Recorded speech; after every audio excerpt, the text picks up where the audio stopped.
رات کے وقت ایک چور گھر میں داخل ہوا۔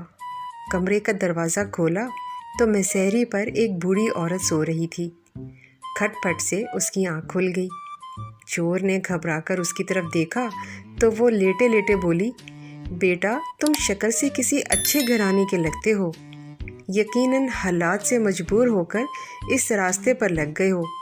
چلو کوئی بات نہیں، الماری کے تیسرے خانے میں ایک تجوری ہے، اس میں سارا مال ہے، تم خاموشی سے وہ لے جانا، مگر پہلے میرے پاس آ کر بیٹھو، میں نے ابھی ایک خواب دیکھا ہے،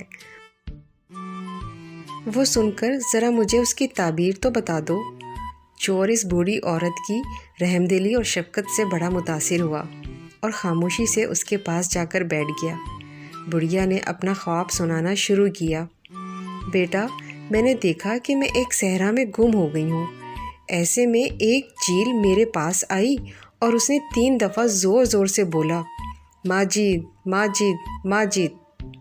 بس پھر خواب ختم ہو گیا اور میری آنکھ کھل گئی۔ ذرا بتاؤ تو اس کی کیا تعبیر ہوئی؟